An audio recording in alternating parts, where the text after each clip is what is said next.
Hello everybody, welcome to the Redmen TV. It is the day after the night before, the day when all of Liverpool's heroes from last night are back in school, maybe on the lunch break because it's around about 12:30.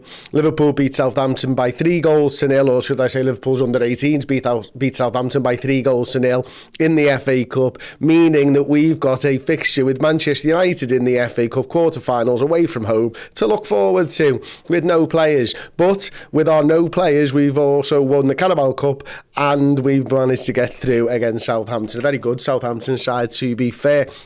We've got loads of the amazing stats on this show from last night's performance and result. We're also going to be talking Michael Edwards and we're going to be talking Xabi Alonso because they are two of the biggest talking points around Liverpool Football Club at the moment. So let's rustle through quickly some of the stats from last night.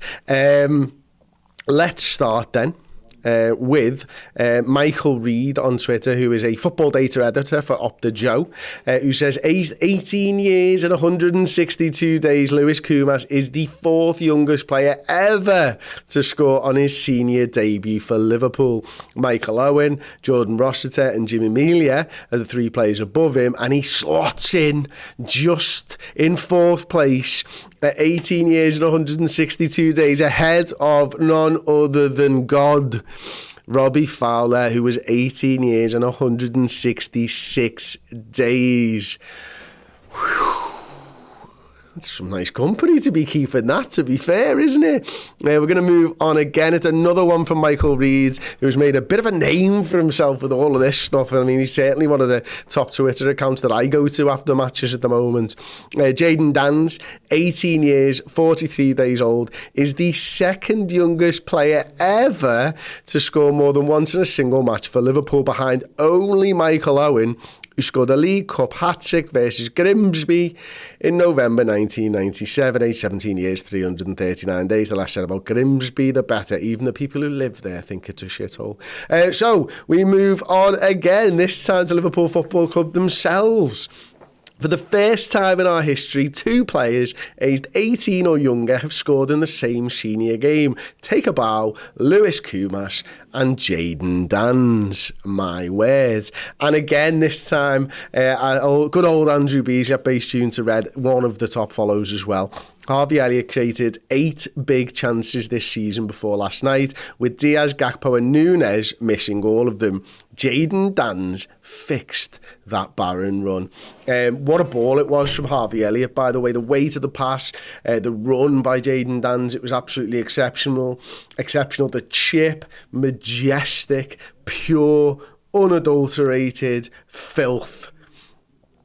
Only Danns.com. That's where you get that type of filth. And yeah, the ball from Harvey Elliott was absolutely superb, of course. Jayden Danns, the big talking point, wins the player of the match. It was between him and, for me, Caoimhin Kelleher. Also, big shout-outs to Virgil van Dijk and Ibu Konatu, who had an outstanding 45 minutes each, but Jayden Danns getting 2 goals. The chip was delightful. The fact that he came out afterwards, it's a dream come true, boyhood club, all that type of stuff, Scouser, I just adore it, I really do. And then to hear him saying, I'm not going to be able to get to sleep tonight and all that. And then to watch the interview that he did with Harvey Elliott for ITV. And like the interviewer was like, talking to Harvey Elliott, like, what was it like seeing the kids do well? It's like, Harvey Elliott is a kid as well. He's 20 years old. I am more than double his age. I am 23 years older than Jayden Danns, who has done more in his 64 minutes of first team action than I have done in my entire 41 years on this planet. He's had 6 shots, 5 of which were on target, played 64 minutes, scored 2 goals and won 1 cup. Just retire, mate. It's not going to get too much better than that, but yet it might, because he might win the FA Cup, he might win the Europa League, and he might win a Premier League winners medal as well. Liverpool Football Club, what are we doing?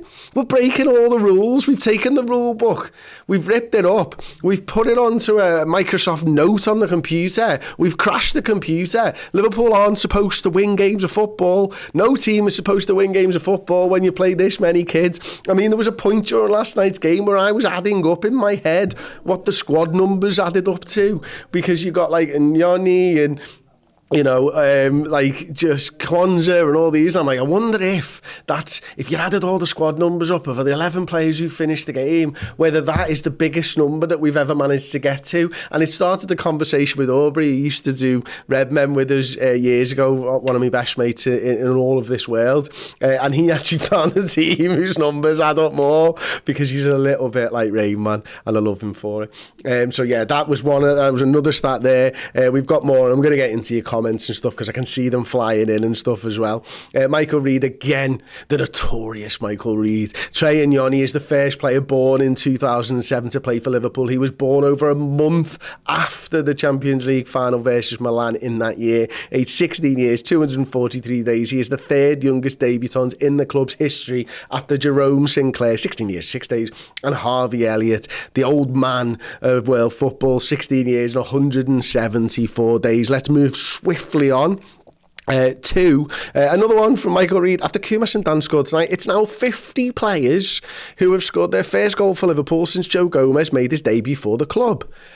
He signed in 2015 for something like £3.5 million from Charlton, I think it was. And he's had a lot of shots, certainly this season. He played DM last night, and the lad was absolutely fantastic. He's playing with his back to goal, his touch, his turn, his vision. He grew into the game, he dominated. He's a centre-back who's played right-back, who's played left-back, who's now played DM, and he's excelled in each and every one of them. He looks like he's enjoying his football. I'm enjoying watching Joe Gomez play football. He is one of the senior players in the squad. He's proving it week in, week out. He has taken over the James Milner role of the squad. Who would have thought that Joe Gomez is stepping in to the breach that was left once our man James Milner left the football club? He's done it with aplomb. And Jurgen Klopp came out after the game talking about Joe Gomez. Sam, you're one of the first to say, don't tell us what to sing, yada yada yada. This is Dom, a mate of ours, actually. He said, stop arguing with the stand, yeah, but he's going to listen to this one, and I can't play it, obviously, but Jurgen's basically, please stop saying shoot to Joe. Basically, this is not verbatim in any way, shape or form, but this is the sense, the essence of what Jurgen's saying. He's fucking listening to you, lads, and he's not a very good shooter, so please stop telling him to shoot. If it's going to happen, it will happen, but it's probably not going to be a 30-yarder. These aren't Jurgen Klopp's thoughts, these are my thoughts, Chris Pajak. And so for me, I'm like, I hate it anyway. I like the ironic one towards the end where we're like, shoot, and it's on the volley and all that type of stuff. But for me, no, Joe Gomez isn't the best shooter in the world, and I don't want him shooting from 30 yards. He probably would have got a goal by now and beat one of those 50 players to have scored since he has played for Liverpool if he went up for corners, but he doesn't, because he stays back because of his pace, because of his tackling, because of his defensive abilities. He doesn't go forwards. Virgil van Dijk, now Ibu Konate get that right, I suppose it is. So Joe Gomez is just going to have to make do with 30-yarders. But please stop shouting shoot. It's the most wool thing that a Liverpool fan can do, for me anyway, especially when it's Joe Gomez. And let's see if we've got any more. We do. We've got the wonderful Ben Bozak, who says, when Jurgen Klopp joined the club, the youngest scorer in FA Cup history for Liverpool was Michael Owen at 18 years and 20 days. Since then, six Liverpool players have beaten that record. Kay Gordon, 17 years, 3 months, 4 days. Jayden Danns, Lewis Koumas, Shea Ojo, Harvey Elliott and Kurt Jones. Klopp's use of the academy has been incredible, and it truly has been absolutely incredible, hasn't it? And that gets me thinking. Obviously, we're going to talk Michael Edwards. Obviously, we're going to talk Xabi Alonso in this one. But for me, I'm looking around at this squad of players, this group of not just first team players, but under 21s and under 23s or whatever it is nowadays, and the under 18s, looking at it going, surely Liverpool is the best job in world football at the moment. If you are a manager coming into a football club, the first team are absolutely superb. Yes, we've got our injury problems, but as a coach, you want to coach. You don't want to. You might like signing players, but I can't imagine most people really enjoy it. You know, you put your neck on the line for buying a player, and your fortunes are inexplicably linked with their fortunes at the football club. And we know historically that 50% of transfers don't work out. And at Liverpool under Jurgen Klopp and with Michael Edwards in charge and everything else, that percentage crept up and up and up, and it's why we were so good in the transfer market for all those years. But ultimately, you're a coach and you want to improve the players that you've got at the football club. And is there a squad in world football or a team in world football that has bigger strength and depth than Liverpool right now and more talent at these age groups? Well, they're certainly not playing in the first team like they are at ours. So you look around this squad and go, wow, what a spine of the sides. Alisson, Virgil van Dijk, Canate, McAllister. You can throw Endo in there as well. Why not? Mo Salah, Diogo Jota, Darwin Núñez, Trent Alexander-Arnold, Robertson, all these players, Szoboszlai, Kurt Jones, and yet add that from what's underneath.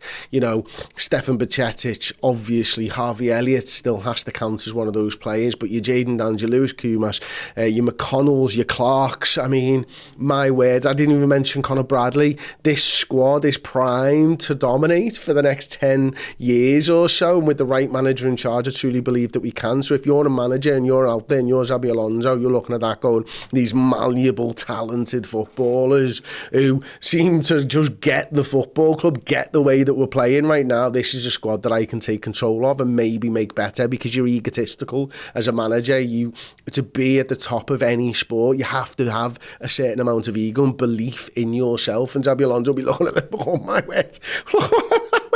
Yes, please, some of that, thank you very much. And so, yes, it brings me on to the Michael Edwards chat. It brings me on nicely to the Xabi Alonso chat. I'm going to start off with a piece in the Mirror. Michael Edwards' stance on Liverpool returners, FSG plan double swoop. Liverpool's owners, Fenway Sports Group, are seeking a new sporting director and could turn to former chief Michael Edwards, who played a huge part in their success under Jurgen Klopp. Sorry, I'm just going to have to take a moment to try and slow my breathing down and sort of centre myself a little bit. I feel like I've talked a lot of words per minute at the moment. Calm yourself down, Chris. I know you're excited. You had a great time at the match last night. You're still on a high about the Carabao Cup, but you need to centre yourself. You need to start talking and making coherent sense, which is difficult for me. I've not been known for making coherent sense over the last sort of 14 years of doing Redmen TV. I do get very excited at times. I'm an excitable chap, shall we say. Anyway, Edwards would want complete control at Liverpool before considering returning to Anfield, and that would likely mean a move for Bournemouth's technical director Richard Hughes, who has already been heavily linked with Liverpool. I can feel myself speeding up. Edwards quit Anfield in 2022 after 10 years at the club and already 10 on one approach from Liverpool and Fenway Sports Group, but FSG are likely to go back for him again as he tries to step a new preparing for Jurgen Klopp's departure this summer. Edwards would be their number one choice, and he would also have a relationship and respect for Hughes. Yes, so I'm excited about this. And you know why I'm excited about this and why you should be excited about this as well? Is because the first sentence here, I'm going to highlight it for you so that you can see it in its entirety. I'll read it again. Michael Edwards would want complete control at Liverpool before considering returning to Anfield. Michael Edwards would want complete control. Want complete control. So, if we give Michael Edwards complete control, what I'm reading into that, while I'm getting a little bit excited and everything else, of course, Michael Edwards wants to come back to Liverpool because obviously we're going to give him exactly what he wants. And, you know, there's been talk about maybe a potential sort of split shares in FSG in the same way that LeBron James has shares in FSG. We know that Mike Gordon stepped away from Liverpool Football Club a couple of years ago to seek out investment. Was there more to that than met the eye? Was it actually about his age and doing the job for a long time? Does he want to move back into FSG moreover than run Liverpool Football Club? Are we now creating a space at Liverpool Football Club where Michael Edwards can come in, a sporting director work underneath him, and Michael Edwards gets that control that he deserved through his time at Liverpool Football Club, but also wants? So we know that FSG have already approached him about becoming sporting director. We know that Michael Edwards says that was his last sporting director job. We know that he set up a company with our ex-head of research, Ian Graham, who is just unbelievable, called Ludonautics, who is essentially teaching football clubs as a consultancy to understand and use data when you're sort of evaluating the players and you know what you want the coach to do on the football field and everything else. It feels like a very top to bottom solution for Liverpool Football Club, and at the very top of this is Michael Edwards, who we know, who we have a respect for, who we've got that relationship with, who we as football fans even adore because of what he was able to do in terms of moving Jurgen Klopp away from Julian Brandt and bringing in Mo Salah, then being instrumental in bringing Alisson Becker and Virgil van Dijk and Fabinho into the football club.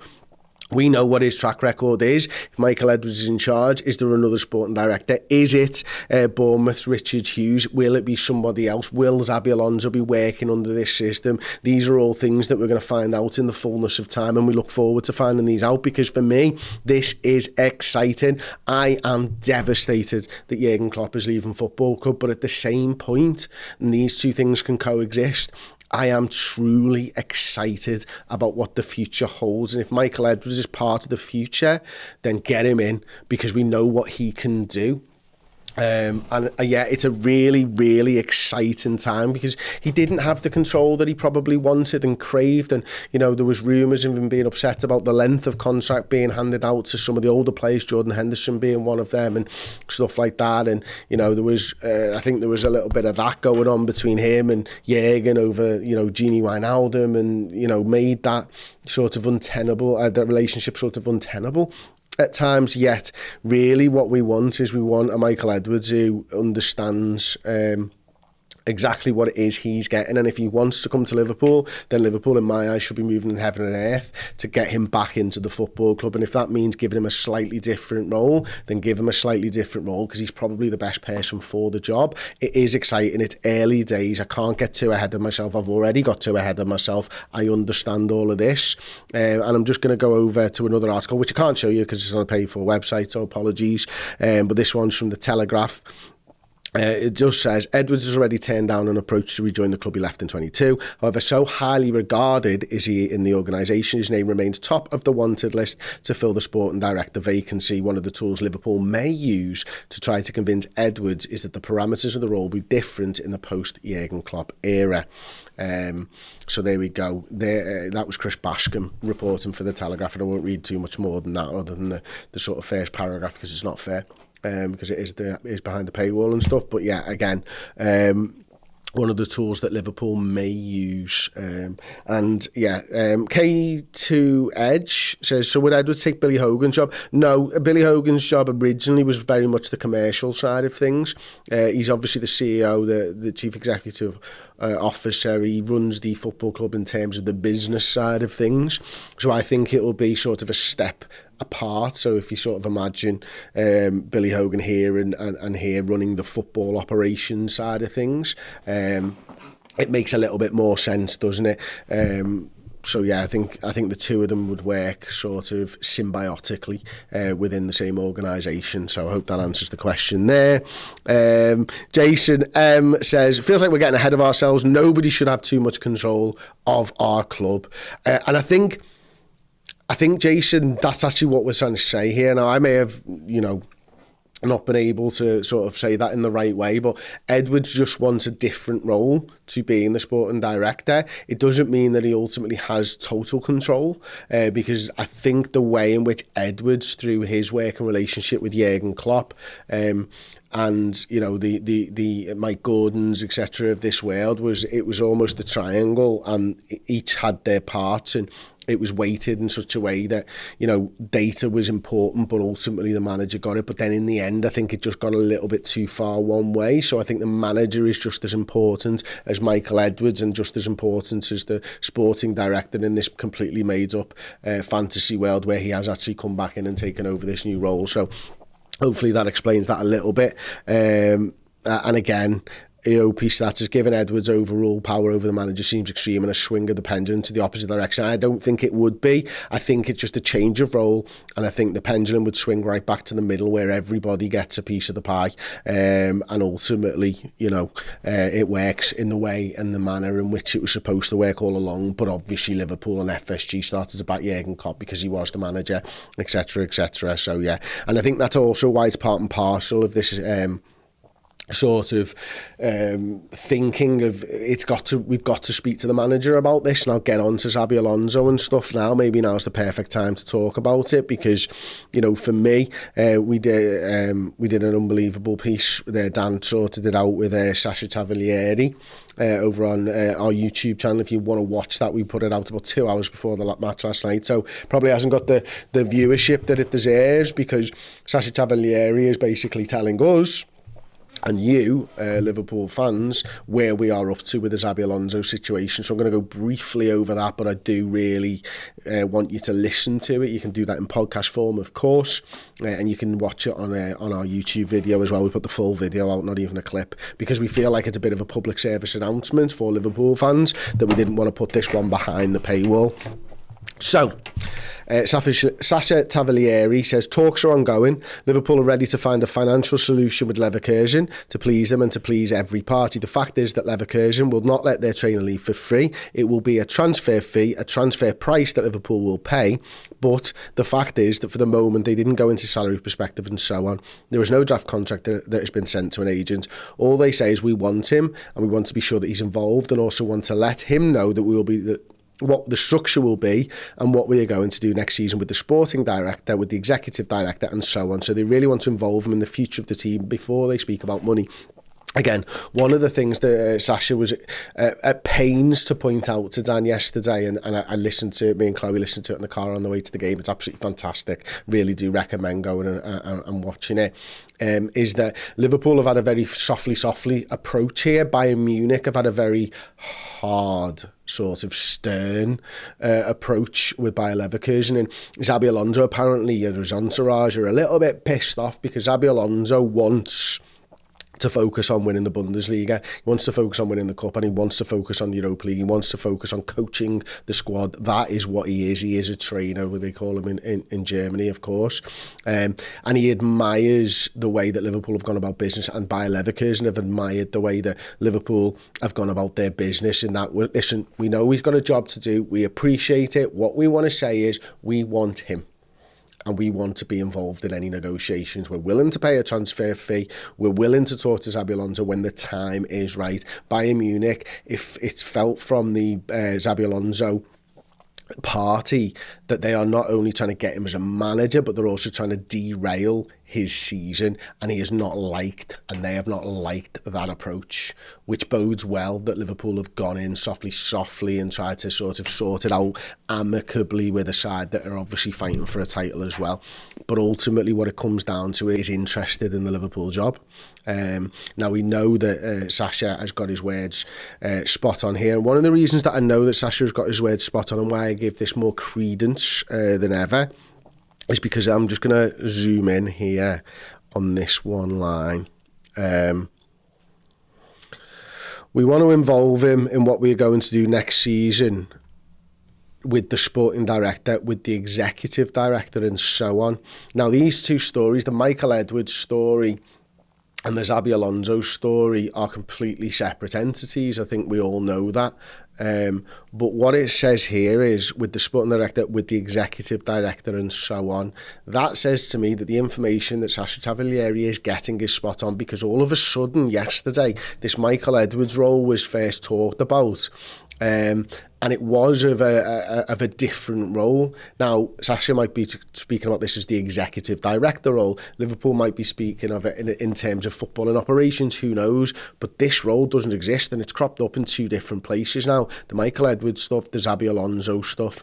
And we know that Sasha's got good information. He had good information in the summer about Romeo Lavia. Seems to be getting dog's abuse about it, but Liverpool did want Romeo Lavia. Liverpool tried to get Romeo Lavia. Liverpool did everything they could in their powers to get Romeo Lavia, but they were gazumped last minute by Chelsea Football Club. So his understanding on that was right. Ultimately, the result was wrong. But on this, it sounds like his understanding of the basics and his understanding of what Xabi Alonso is and everything else sounds good to me. So I'm getting really, really sort of excited about this as well. And it seems to be sort of like a zip. Everything's just sort of slotting into place at the moment, isn't it? You got Michael Edwards, you got Xabi Alonso, you got sporting director. Everything just seems to be like, it feels like we're getting to the business end of this, there's going to be a resolution soon, and hopefully there will be a resolution soon. So yeah, I feel, wow, I can't believe this has been a 30-minute show and I've not had a breath yet. That's fantastic. Well done, me. Chris, got a question here from Henry H. Chris, with Leverkusen player, would you have Alonso bring to Liverpool? The Liverpool actually need in the squad. It's a tough one. Listen, I think obviously, I think a lot of people would say Nkape or something like that, but wasn't actually the starting left-sided centre half up until recently with, was it injury or was it African Cup of Nations or something like that when he really stepped into it. I think from what I've seen, Grimaldo is the player where I'm not going to go whoo-hoo, and I really like Frimpong as well, and he plays that sort of right-hand side completely differently to Trent Alexander-Arnold, and even to Conor Bradley and stuff, so I don't really think him. Obviously Wirtz is a fantastic player as well. We don't really have anybody like him in our squad either, so yeah, Grimaldo or Wirtz probably would be the two players that I'd pick at there, certainly. So Sean P. Casey says, the kids have been great, but when are the big lads back? You know what, I've not done any research on this, but I did take a screen grab of a graphic on Sky yesterday because I'm sad. So I'm going to get that graphic up now. So this was before the match last night, and it said Mohamed Salah was a potential for last night, Darwin Núñez was a potential for last night, Dom Szoboszlai was a potential for last night, Salah hamstring, Darwin leg muscle, Dom hamstring. Obviously that didn't happen, surely therefore that they are in potential for the game against Nottingham Forest at the weekend. Gravenberch was unknown, return date. Wataru Endo was unknown. Alisson, April. Kurt Jones, April. Trent Alexander-Arnold, April. Jota, unknown. Thiago Alcantara, unknown. Bajcetic, unknown. Matip, out for season. So the potential is Salah, Núñez, Szoboszlai soon, Endo fairly soon, I'd guess, Alisson, Kurt Jones, Trent Alexander-Arnold, all in April. So there we go, yeah. That's interesting, isn't it? April's going to be a big old month, but unfortunately, before April, we've got March, and in March, we've got Manchester City. So there's that to look forward to, isn't there? Yes. Lee Guy says, seen yesterday about Bayern being interested in Robbo. Have you heard about it? I have not, Lee. I have not. This is all news to me. I can understand why. He's a fantastic footballer. But they can't have him. He's ours. Sod off. Stop trying to derail us, you big German juggernauts. Yeah, leave us alone, eh? Why don't you just go back to signing crap Spurs players? And Harry Kane.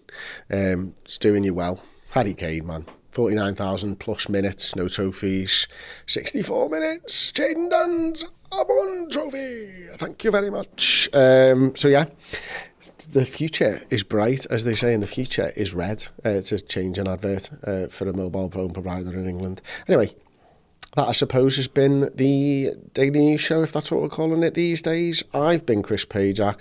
My Twitter is at Mr. Blood Red. My Instagram, which is pathetic, is at cpajak82. So if you could all go over there if you've enjoyed the show, or not, and just follow me at cpajak82 on Instagram, that would be fantastic. Thank you very much for joining me. Thank you to everybody who's gone in there. Really appreciate it. And it just seems so long since I've done a new show. I'm so excited. Liverpool are fucking amazing. See you later. Ta-ra. Hey, thank you so much for checking out the content today. If you want to get your name in and amongst these wonderful people, then head to redmenplus.com. Join as a Legend tier subscriber. You're going to get free merchandise codes. You're going to get in our Discord, and you're going to get your name at the end of YouTube videos. Yes, redmenplus.com, Legend tier status.